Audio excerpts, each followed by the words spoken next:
2024 లేదా 25లో డిగ్రీ లేదా బీటెక్ చదివారా? సాఫ్ట్‌వేర్ జాబ్ కోసం ఎదురు చూస్తున్నారా? అయితే కోడ్ జ్ఞాన్ 100 డేస్ కోర్సులో చేరండి. జాబ్ సాధించండి. నమస్కారం ప్రియచంద్. నమస్తే. కొంతమంది సోషల్ లైఫ్ని మైండ్లో పెట్టుకుని అంటే ఎలా అనంటే చాలామంది సెలబ్రిటీస్ చేసేటువంటి వ్లాగ్స్ చూస్తారు.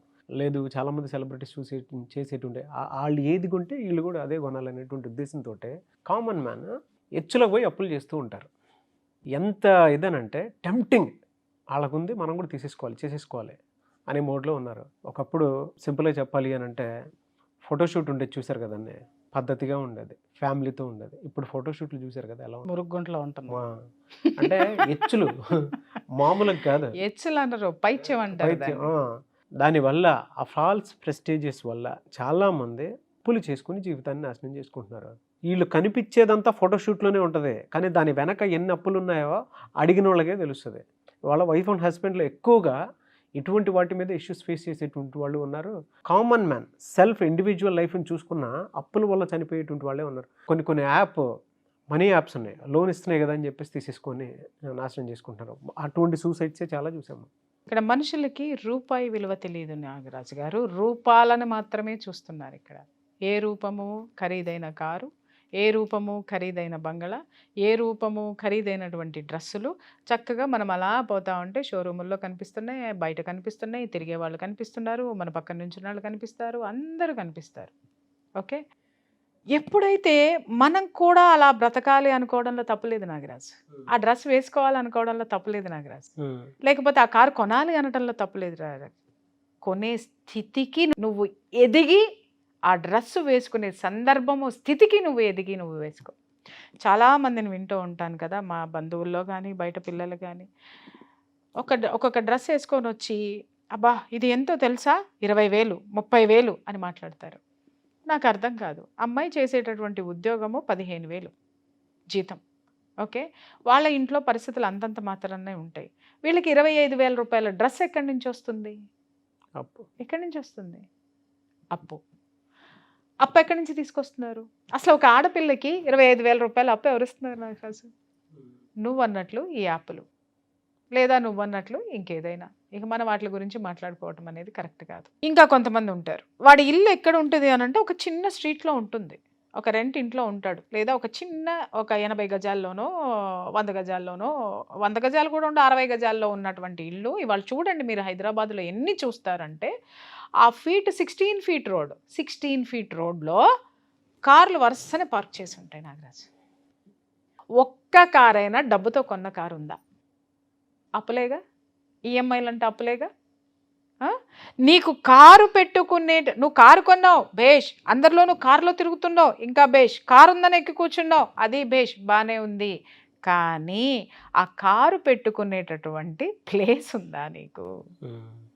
ప్లేసే లేదు. అంటే అంత జాగా కొనేటటువంటి స్థితే నీకు లేకుండా కారుని తీసుకొచ్చి నువ్వు పబ్లిక్ ప్లేస్లో పెట్టి నువ్వు షో చేస్తున్నావు. నువ్వు 25,000 రూపాయల డ్రెస్ నువ్వు వేసుకొని వచ్చి ప్రతి ఒక్కళ్ళకి చెప్తున్నావు 15,000 రూపాయలు సంపాదించేటటువంటి నీ జీతంతో 25,000 రూపాయల డ్రెస్ కొనుక్కున్నావు, నువ్వు రిచ్ అని జనాల్లో నువ్వు గుర్తింపు తెచ్చుకోవాలని చెప్పేసి అని ప్రతి ఒక్కళ్ళకి నువ్వు అది చెప్పుకుంటూ పోతూ ఉంటే జనాలందరికీ డ్రెస్ బాగుంటుందేమో కానీ నీ యొక్క నైజము ఎవరికి నచ్చదు. క్వశ్చన్ మార్కులు ఉంటాయి. ఎప్పుడు నిన్ను మెచ్చుతారు అని అంటే, అరే నువ్వు 25,000 రూపాయల జీతం సంపాదించుకుంటూ చక్కగా 5,000 రూపాయలు పెట్టి ఒక మంచి డ్రెస్ కొనుక్కో, బా మంచి ఉద్యోగం చేసుకుంటున్నావే, మంచి మంచి డ్రెస్సులు వేసుకుంటున్నావు, ఓకే, నువ్వు సేవింగ్స్ చేయి, ఆ సేవింగ్స్ని పొగుడుతారు, నీ డ్రెస్సును పొగడరు. ఇవన్నీ షో పుటప్పులు నాగరాజు గారు. షో పుటప్పుల కోసం జనం ఎలా అయిపోయారంటే ఫాల్స్ ప్రెస్టేజెస్. పులిని చూసి నక్క వాతలు పెట్టుకుందంట. ఎందుకు అనంటే పులికి చారలు ఉంటాయి కాబట్టి జనం భయపడుతున్నారు కాబట్టి నాకు కూడా చారలు ఉంటే బాగుంటుందని వాతలు పెట్టుకుందంట. కుళ్ళిపోయి లోపల గాయాలు తగ్గక సచ్చిందంట అది. అట్లా వీళ్ళు కూడా ఏంటి అనంటే నాగరాజు కారు కొనేశాడు కాబట్టి ఇంకా ప్రియా చౌదరి కారు కొనలేదు అని చెప్పేసి అని, నేను కారు కొంటానని చెప్పి నీకు ఎన్నాళ్ళు అయింది? 8 నెలలు అయిందా? 8 నెలలు పైన అయింది. ఇంతవరకు కొనలా. ఎందుకు కొనలా? ఈలోపు నువ్వు కొనేసావు కానీ కొనలా. ఎందుకు కొనలే ఆలోచిస్తా నేను. ఇప్పుడు నేను కారు కొన్నాను అని అంటే నెలకు వచ్చేసరికి నాకు 50,000 అక్కడ పెట్టాలి. 50,000 నేను ఒక కారు మీద నేను ఇన్వెస్ట్ చేస్తూ కూర్చుంటే నాకు మిగిలినటువంటి ఇష్యూస్ ఉన్నది, ఆ కెపాసిటీ ఉన్నది, నేను పెట్టగలుగుతాను. కానీ అంత అమౌంట్ నాది ఎప్పటికవుతుంది ఆ కారు? సో క్యాబ్ బుక్ చేసుకున్నానంటే బోల్డ్ కార్లు నాయేగా. జనాలు అందరూ మాట్లాడతారు, మేడం మీరు ఆటోలో తిరుగుతున్నారా, మేడం మీరు క్యాబుల్లో తిరుగుతున్నారా. అవునప్పా, నా సౌలభ్యం. నన్ను గుర్తిస్తున్నారా, నన్ను మోసుకొచ్చే వాహనాన్ని గుర్తిస్తున్నారా? I don't feel, I never feel అండి. ఇలా వెళ్తూ నాకు ఆటోలు క్యాబులు బుక్ అవ్వలేదు అంటే సర్వీస్ ఆటో అయినా ఎక్కేసి వెళ్ళిపోతాను. నాకు కావాల్సింది టైము సేవ్ అవ్వడము, నా పని అవ్వడం. అక్కడ నన్ను గుర్తించిన వాళ్ళే నాకు ముఖ్యం. నా స్థితిగతి ఖచ్చితంగా ఉండాలి. ఈ సమాజంలో మనం ఎదగాలి. ఎదిగాను, నేనేంటో ఎదిగాను. బట్ నేను కార్లు కొనుక్కొని బిల్డింగులు కొనుక్కోవాలి అని అంటే నాకు ఒక సొంత ఇల్లు, నాకు 2 కార్ పార్కింగ్లు ఉన్నాయి.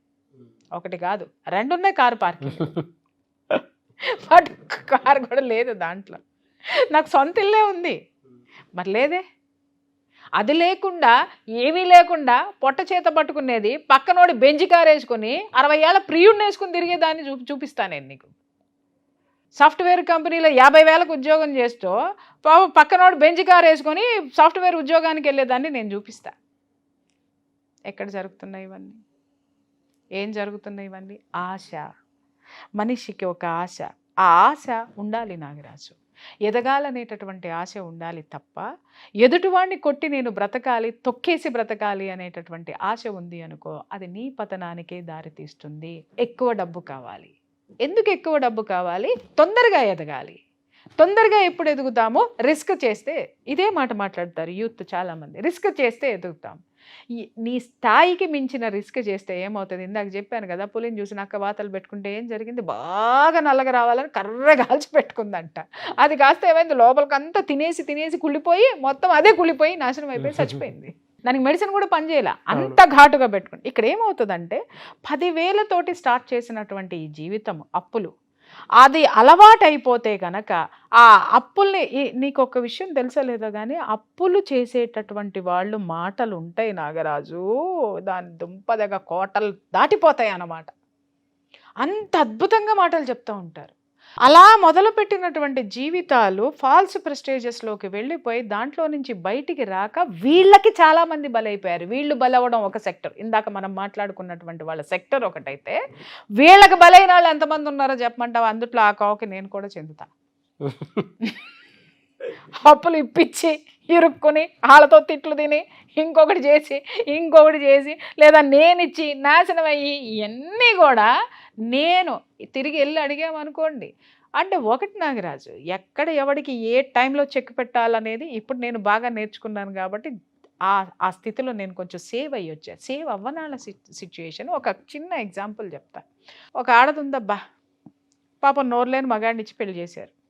ఓకే, వాడి యొక్క మెతకతనం ఏంటనేది దీనికి బాగా తెలుసు. దీనికి ఇది ఎట్లాంటిది అనంటే, ఎదురుగుండా కూర్చొని ఒక మగాడితో రొమాన్స్ చేస్తూ కూడా ఏం చేస్తున్నావంటే, అబ్బబ్బే అంకులు తినలేరు కాబట్టి నేను పాలు తాగారు తుడుస్తున్నానంటది. అది ఎక్కడ తుడుస్తుందో అక్కడ తుడుస్తుంది. పాలు తాగేది నోట్లో, అది తుడిచేది వేరే చోట. అంత నమ్మించేస్తుంది జనాల్ని. అంత వయ్యారికి పాపం ఒక అనామకుడిని ఇచ్చి పెళ్లి చేశారు.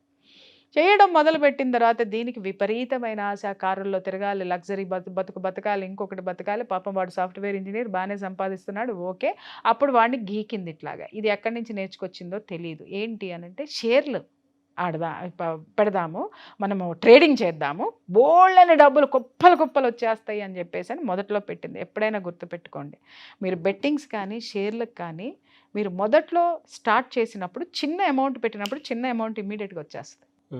ఓకే, అది దాన్ని దాటి పెద్ద అమౌంట్లోకి ఎప్పుడైతే వెళ్తారో ఖచ్చితంగా మీ పతనానికి దారి అది. ఓకే, పాపం 1-2 ఫ్లూక్లో దొరికినాయి. మొగుడు కూడా వావ్ భలే ఉందే అన్నాడు. నీకు తెలీదా, 10,000 ఇవాళ ఇచ్చావు కదా, రేపు 20,000 ఇవ్వండి. ఇచ్చింది దొబ్బిని అని. నువ్వెందుకు ఫీల్ అవుతావు, 40,000 ఇవ్వు, 40,000 షేర్లు బోల్డ్ అంత బాగున్నాయని 40,000 గుంజింది. అలా మొదలు పెడితే అది 40 లక్షలు వెళ్ళింది మొత్తం. మొగుడిని నాకేసింది, ఆడబడుచు నగలు నాకేసింది, అత్త మామల్ని దిజ్జి చేసి పారేసింది. ఇవన్నీ ఏం చేసావని నిలదీసేసరికి తల్లి ఒకటి ఉందబ్బా, అదమ్మో దాన్ని చూస్తే ఏమనిపిస్తుందో తెలుసా? అసలు నీ ఇంట్లో ఉన్న నగలు, నీ కారు అన్నీ అమ్మేసేసి దానికి తిండి పెడితే కొంచెం బాగా బలుస్తుందేమో అనుకుంటావు నువ్వు. అట్టుంటుంది, కానీ ఖతర్నాకుదన్నమాట. అదేం చేసి అది కూతురికి ఫుల్ సపోర్ట్. ఎందుకు అనంటే ఆ కూతురంటే బాగా పిచ్చి ఇష్టం. కూతురంటే పిచ్చి ఇష్టం. కాబట్టి ఎంతమంది పిచ్చోళ్ళని చేశారో వీళ్ళిద్దరు కలిసి అత్యాశకు పోయి ఈ విధంగా ఫాల్స్ ప్రెస్టేజెస్ పోయి ఎన్ని కాపురాలు కూల్చారో నేను చెప్తాను. ఓకే, అది అయిపోయిన తర్వాత 40 లక్షలు దాటిని అప్పులు తేలిన తర్వాత ఇది ఏంది అని మొగుడు టైప్ చేయటం మొదలుపెట్టాడు. కొంచెం ముందు మర్యాదగా నువ్వు ఏం చేసావో చెప్పు అనంటే అది ఎంత నైజం ఉన్నటువంటిదనంటే ఇప్పుడే మంచినీళ్ళు తాగొస్తాను, అక్కడికి వెళ్ళి కూల్ డ్రింక్ తాగొస్తానని చెప్పేసి అని అక్కడ పోతుంది. తర్వాత గంట తర్వాత వస్తుంది. ఎక్కడ అనంటే ఇప్పుడే అంకుల్ కనపడితే కూల్ డ్రింక్ ఇప్పించానంటది. పోయి అంకుల్కి ఫోన్ చేస్తే ఓరయ్యా నేను ఎక్కడో బెంగళూరులో ఉన్నాను, నాకెప్పుడు కూల్ డ్రింక్ ఇచ్చింది మీ ఆవిడంటే ఎక్కడికి వెళ్ళినావయ్యానంటే ఇప్పుడే అంకుల్కే కూల్ డ్రింక్ ఇప్పించే కావాలంటే నువ్వు చూడు అని మాట్లాడుతుంది. వాడు బెంగళూరు నుంచి ఫోన్ చేసినా కూడా అంకుల్ ఇప్పుడే కదా నాతో నువ్వు కూల్ డ్రింక్ తాగిపోయినావు అంటది. అది అంత మాదచ్చేది. అయిపోయిందా? ఈ భర్త ఎక్కువ అడుగుతున్నాడు, ఈ అప్పులన్నీ చుట్టుముట్టేసినాయి అని చెప్పేసి అని అనగానే ఒక అంకులు అక్కడ పాపం దగ్గర బంధువు, చాలా క్లోజ్ బంధువు ఒక సలహా ఇచ్చాడు. ఏమే నీ మొగుడి మీద 498A కేసులు బనాయించి దొబ్బేసి వాడి ఆస్తులు దొబ్బేసి వాడి దగ్గర నుంచి డబ్బులు లాగేసి డివోర్స్ ఇచ్చి పడి దొబ్బితే వాడిని బెదిరిస్తే వాడు డబ్బులు ఇస్తాడు, అప్పులు తీర్చుకోవచ్చు అని. అది కాస్త ఏమైంది, మొత్తం ఆ తండ్రి కూడా కూతురు ఏం చెప్పిందో అది వినేసి పెళ్ళాం ఏమేడ్చిందో అది వినేసి అమ్మో నాకు ఒక్కగానొక్క కూతుర్ని నేను ఇంత చేసుకున్నాను కదా, తీయండ్రా బళ్ళు అని చెప్పి 2-3 బళ్ళు టాటా సుమోలు వేసుకొని వెళ్ళి పాపం ఆడ ఆఫీసు మీద పడి నానా బీభత్సం చేసి ఆడిని బయటికి లాగి మీడియాలకు ఎక్కించి రచ్చ చేసి అప్పుడే ఒక ఇష్యూ జరిగింది. గురుప్రసాద్ అని చెప్పేసి ఒక 2 పిల్లల్ని చంపేశారు. ఒక 2 పిల్లల్ని చంపేసి ఆ పిల్లోడు భార్యాభర్తల మధ్య ఉన్నటువంటి ఇష్యూస్లో ఫ్రస్ట్రేషన్లోకి వెళ్ళిపోయి అతను ఆత్మహత్య చేసుకున్నాడు. ఆ కేసు దీనమ్మ దానికి ఎన్ని తెలివితేటలో చూడు, ఆ కేసుని లీడ్ తీసుకుని నా పిల్లల్ని చంపేస్తానంటున్నాడండి, ఇంకేముంది నా బతుకు అనగానే మీడియా ఏ చౌతలు పడేసిందండి. అభాగ్యురాలు, అనాథ, ఇంకొకటి అని దీనికి చిడతల భజనలు కొట్టేసింది. వాణ్ణేమో దుష్టుడు, దుర్మార్గుడు, కోట్లకు ఆస్తిపరుడు, ఆ కట్న వేధింపులు మన వాళ్ళు భలే చేస్తారు కదా, ఎంత ఉంటే అంత రచన చేసి పడేసి ఆడిక చివరికండి కాళ్ళ బేరానికి వచ్చి వాడి వల్ల గాక, ఎందుకనంటే మరి ఆడది నోరిప్పి మాట్లాడి పిల్లల్ని చంపేస్తాడనేసి ఒక మాట మాట్లాడేసరికి వణికి చచ్చిపోయి అందరూ కలిసి ఆడిని బిగేసి ఆడదాన్ని నమ్మి మొత్తం ఊడ్చి డివోర్స్ ఇచ్చి కాంపన్సేషన్ పిల్లలకి ఏదో ఇచ్చారు. దాని దుంపదగా డబ్బులు వేసిన తర్వాత అందరూ అమ్మాయికే సపోర్ట్ చేశారు. ఆడది అమ్మో వీడే ఇట్లా చేశాడు వాడు మొత్తుకుంటున్నాడు, నాయన ఇది ఇన్ని చేసింది, నన్ను నమ్మండి నోర్మై, నువ్వు చేయకపోతే నీ పెళ్ళాం ఇది చేస్తుందా, నువ్విదా డామ్ డూమ్ డూసుకొని అని తన్నినంత పని చేసి తన్నారు, కోట్లకి ఇచ్చారు, నానా బీభత్సం చేశారు.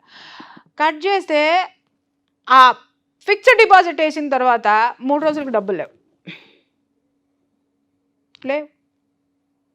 ఏం జరిగింది పాప అని ఏమన్నా మీరు అడుగుతారేమో. అదే కదా, కాకెత్తుకెళ్ళిపోయింది. హౌ కాకెత్తుకే. మరి అప్పుడేమో మొగుడుగాడు కొట్టాడు, 20 లక్షలు డిమాండ్ చేస్తున్నాడు, నన్ను ఏదో చేసేస్తున్నాడు, అయ్యో రండి అని మీడియా ముందు వేసి ఆని ఉతికి ఆరేసి క్లిప్పులు పెట్టి నానా బీభత్సం చేసిన ఆ పతివ్రత శిరోమణి పిల్లల పేరు మీద ఫిక్స్డ్ డిపాజిట్ వితిన్ డేస్లో ఖతం. ఏం జరిగిందో తెలియదు, ఏమైనాయో తెలియదు. అయిపోయిందా? అప్పుడు కూడా తల్లి ఏంటమ్మా ఇది అని అంటే దానికి స్టోరీ తర్వాత చెప్తా. అది అయిపోయిన తర్వాత ఏం జరిగింది, ఒక అది చేసి ఇది చేసి దాని కథలు ఈ స్టోరీలు ఇవన్నీ అయిన తర్వాత ఎవరో నాలాంటి వాళ్ళు ముందుకొచ్చి ఎందుకులేమ్మా 2 ఆడపిల్లలు ఉన్నారని చెప్పేసి అని ఒక చోట ఉద్యోగంలో పెట్టారు. ఓకే, ఉద్యోగంలో పెట్టిన తర్వాత వన్ ఫైన్ డే అక్కడికి ఒక 10 మందో 15 మందో ఆ సంస్థ మీద పడిపోయి నానా బీభత్సం చేసి అవతల పడేశారు. ఏంటి అని అంటే మా దగ్గర ఇది కొన్ని లక్షల రూపాయలు, ఎన్ని లక్షలు ఉంటాయో చెప్తే ఆశ్చర్యపోతారు, అప్పులు తీసుకుంది, పారిపోయి వచ్చి ఇక్కడ కూర్చొని ఉంది, తెలియట్లేదు, మాకు అప్పులు కడితే ఇక్కడ నుంచి పోతామనంటే వాళ్ళు కాస్త అక్కడి నుంచి పీకి పారేశారు. మొగుడు ఎదవని ఈ ప్రపంచాన్ని నమ్మించిన వాళ్ళు ఈ ఇన్ని లక్షలు ఎక్కడ అప్పులు ఎక్కడి నుంచి ఒక ఆడదానికి పుట్టినయి, ఇవన్నీ ఏం జరిగినాయి, మొత్తం అక్కడి నుంచి రోడ్డు మీద పడ్డారు. రోడ్డు మీద పడేసరికి కూతురు యొక్క వ్యవహారం తెలిసినటువంటి తండ్రికి అప్పుడు నిజాలు తెలుసుకొని హార్ట్ అటాక్ వచ్చింది. He got heart attack and he expired. అమ్మాగుతుళ్ళు రోడ్డు మీద పడ్డారు. మరి ఇప్పుడు కావాలిగా అప్పుడు ఏం చేశారంటే డే 1లో నీ మొగుడిని కొట్టు, నీ మొగుడిని డబ్బులు తెచ్చుకో, నీ మొగుడితో అప్పులు తీర్చు అని అన్నారు కదా. ఆ యొక్క పెద్ద మనిషి వీళ్ళ వెనకాతలే ఉన్నాడు, అన్నీ నడిపించుకుంటూ వాళ్ళు అన్నీ అయిపోయినాయి. ఎక్కడెక్కడ డైరెక్షన్లు ఉన్నాయో అక్కడ అన్నీ నాకేశారు, అక్కడ అన్నీ తినేశారు. చివరికి ఇట్టా చూస్తే ఈ పెద్ద మనిషే కనిపించాడు అనమాట వాళ్ళకి షెల్టర్ ఇవ్వడానికి. ఏం చేశారో తెలియదు నాగరాజు. వన్ ఫైన్ డే ఇతని ఇంట్లో నుంచి పెళ్ళాం పిల్లల్ని వదిలేసేసి జంప్, వీళ్ళిద్దరిని పెట్టుకుని కాపురం చేసుకుంటున్నాడు. ఇద్దరిని ప్రపంచానికి ఏం చెప్తాడు అనంటే, ఓ భర్త చనిపోయిన ఆడది మొగుడు వదిలేసిన ఆడదాన్ని నేను పోషిస్తున్నాను, ఆదుకుంటున్నాను తప్పా అని. మరి ఎదవా, మరి నువ్వు వదిలేసి వచ్చిన నీ పెళ్ళాం పిల్లల్ని ఎవడు ఆదుకోవాలరా? బయటికి ఏం చెప్తారు అనంటే, నా కూతురు, అది కూతురు, ఇది చెల్లెలు కదా. భార్య చూసి చూసి చూసి చూసి ఎక్కడెక్కడ పెట్టాలో అన్నీ పెట్టి వన్ ఫైన్ డే రెడ్ హ్యాండెడ్గా పట్టుకుంది కూతురుతో. ఓకే, తర్వాత ఎపిసోడ్ ఏం జరిగిందో ఇంకా నేను చెప్పను నాగరాజు. సస్పెన్స్ థ్రిల్లర్ పార్ట్ 2 తీసుకుందాం. బతుకులు రోడ్డు మీద పడి అడుక్కు తింటుంటారు. ఇది భవిష్యత్తు. పార్ట్ 2 అక్కర్లే. ఒక తప్పుని కంట్రోల్ చెయ్యకపోతే కాపురాలు కూల్చేటటువంటి జాతులు తయారవుతాయి. ఫాల్స్ ప్రెస్టేజెస్లో పడి ఎన్ని మోసాలు జరుగుతున్నాయి, ఎన్ని కాపురాలు పోతున్నాయి, ఎంత విచ్చలవిడితనం జరుగుతుంది. చివరికి చేతగాక ఆత్మహత్యలు చేసుకుని ఆత్మహత్యలు దారి పడుతున్నారు. మొదట్లోనే తల్లి కూతుర్ని కంట్రోల్ చేసి ఉన్నట్టయితే కాపురం బాగుపడేది కదా. ఇవాళ రోడ్డు మీదకి వచ్చి తిండికి కూడా గతి లేనటువంటి స్థితికి వాళ్ళు దిగజారిపోవడానికి కారణం ఏంటి? ఫాల్స్ ప్రెస్టేజెస్ కాదా? చాలా మంది, నేను చెప్తున్నాను కదా, నా చుట్టూ ఉన్నటువంటి సర్కిల్ కూడా బెంచ్ కార్లు అవి ఇవి అన్నీ మెయింటైన్ చేసేస్తా ఉంటే, మొన్నే బెంచ్ కార్ తీసుకున్నారు కదా, అది కదా ఇది కదా అంటే, మమ్మ అంటే చూడు మమ్మ అందరూ బెంచ్ కార్లు కొన్నారు, అవి కొన్నారు, ఇవి కొన్నారు, నువ్వు ఇంతవరకు ఒక్క కారు కూడా కొనలేదానంటే నేను అంటున్నాను అనమాట. అమ్మ బెంచ్ కార్ కొన్నారంటే గంజి తాగాలి నువ్వు, నేను ఇంట్లో కూర్చొని, ఎందుకంటే దాన్ని మేపాలి నేను. ఆ స్థాయి స్థితి వచ్చిన రోజున డబ్బు పెట్టి బెంచ్ కారు కొంటా. లేదు అని అంటావా, ఈఎంఐలోనే కారు కొంటా, కానీ నాకంటూ ఒక స్థితి ఉండాలి. దాన్ని హ్యాపీగా మెయింటైన్ చేయాలి నేను దాన్ని. అప్పటి వరకు జస్ట్ వెయిట్ అండ్ సీ. ఈ స్థితి రాబట్టి నేను పడిపోకుండా బ్యాలెన్స్ చేసుకుంటూ, నా డెప్స్లో ఉన్నాయో మెల్లగా క్లియర్ చేసుకుంటూ నేను బ్యాలెన్స్గా నేనున్నాను. అదే ఇప్పుడు నాకు ఈఎంఐలో ఒక్కొక్క 2 కోట్ల రూపాయలు ఇల్లు ఈజీగా వస్తుంది నాగరాజు. ఉన్న ఇల్లు అమ్మి పారేసుకొని నేను ఒక 4 కోట్లు కొనుక్కొని, నేను ప్రియా చౌదరి కాబట్టి వద్దు, ఇప్పుడు ఉన్నటువంటి ఇల్లు అవసరం లేదు, నాకు ఒక పెద్ద విల్లా కావాలని చెప్పేసానంటే నాకు ఈఎంఐలు వస్తాయి, లోన్లు వస్తాయి, అన్నీ వస్తాయి, ఎవ్రీథింగ్ వస్తాయి. నాకు అప్పులు ఇచ్చేవాళ్ళు కూడా దండుగా ఉన్నారు. తీసుకొని కూర్చున్న తర్వాత నా పరిస్థితి ఏంటమ్మా? ఇచ్చేవాళ్ళు ముందు నా వెనక ఏ డెప్స్ లేవు కాబట్టి ఇస్తారు. ఇచ్చిన తర్వాత పీక్కోవడానికి మొదలుపెట్టిన తర్వాత ఆ స్థితిని నేను తట్టుకోవాలి కదా. తట్టుకోలేకపోతే ఏమవుతుంది? అదే విల్లాలో ఊరేసుకొని కూర్చోవాలి, అదే కారు టైర్ కింద చూసుకోవాలి. అవసరమా ఇవన్నీ? False prestiges. యువత మానండి. మానకపోతే ఇవాళ బాగుంటుంది, రేపు బాగుంటుంది, ఒక 5 ఏళ్ళు బాగుంటుంది, ఒక 10 ఏళ్ళు బాగుంటుంది. మీ ఆరోగ్యం క్షీణించిన తర్వాత, మీ వయసు క్షీణించిన తర్వాత మీకు మీ కుటుంబానికి మింగడానికి మెతుకులు కూడా పుట్టవు ఈ ప్రపంచంలో. అదొక్కటి మాత్రం చెప్తున్నాను నాగరాజు. థ్యాంక్ యూ అండి. Thank you so much Priya Chowdary గారు. Thank you.